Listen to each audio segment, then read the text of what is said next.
கர்த்தருடைய பரிசுத்த நாமத்திற்கு மகிமை உண்டாகட்டும். இந்த நாளிலும் கர்த்தர் நமக்கு தரக்கூடிய நல்வார்த்தை நீதிமொழிகள் 11வது அதிகாரம் 25வது வசனம். உதார குணமுள்ள ஆத்துமா செழிக்கும். எவன் தண்ணீர் பாய்ச்சுகிறானோ அவனுக்கு தண்ணீர் பாய்ச்சப்படும். பிரியமானவர்களே, கர்த்தர் நம்மை ஆசீர்வதித்து வருவதே நாம் பிறரை ஆசீர்வாதமாக வைப்பதற்குத்தான். உதாரணமாக, ஆவிக்குரிய வளர்ச்சியில் கர்த்தர் உங்களை நடத்தினால் மற்றவர்களுக்கு கர்த்தருடைய வசனங்களை போதிப்பதிலும் உங்களுடன் இருப்பவர்களுக்கு கிறிஸ்துவின் சுபாவத்தை வளர்த்து அவர்களையும் கர்த்தருடைய சீஷராக மாற்றுவதிலும் கவனம் செலுத்த வேண்டும். சிறுமைப்பட்டவன் மேல் சிந்தையுள்ளவன் பாக்கியவான் என்று வேதாகமத்தில் வாசிக்கிறோம்.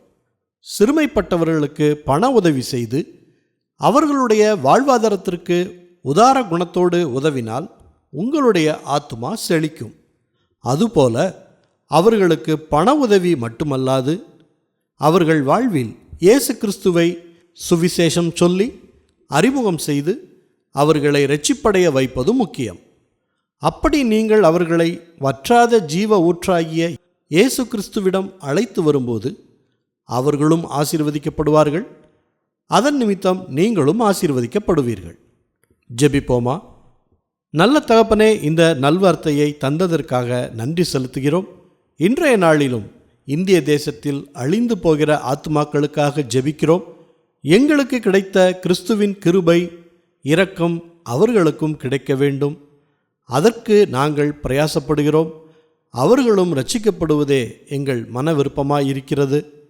சிறுமைப்பட்டவர்களுக்கு நாங்கள் உதவும்படி எங்கள் கையின் பிரயாசத்தை ஆசீர்வதித்து கொடுங்க. அவர்களுக்கு இயேசு கிறிஸ்துவை வெளிப்படுத்தும் சாட்சியாக எங்களை நிறுத்துங்க. ஊழியத்தில் வாஞ்சையாய் இருப்பவர்கள் உமது ஊழியத்தை செய்யவும் ஊழியத்திற்கு உதவிகள் செய்யவும் அவர்களை எடுத்து பயன்படுத்துங்க. எல்லா துதி கன மகிமை எல்லாவற்றையும் உமக்கே செலுத்துகிறோம். இயேசு கிறிஸ்துவின் நாமத்தில் ஜெபிக்கிறோம் பிதாவே. ஆமேன், ஆமேன். இந்த நல்வார்த்தையை மற்றவர்களுக்கும் பகிருங்கள். அவர்களுக்கும் கர்த்தருடைய ஆசீர்வாதம் கிடைக்கட்டும். கர்த்தர் உங்களையும் உங்கள் குடும்பத்தாரையும் அளவில்லாமல் ஆசீர்வதிப்பாராக. ஆமேன்.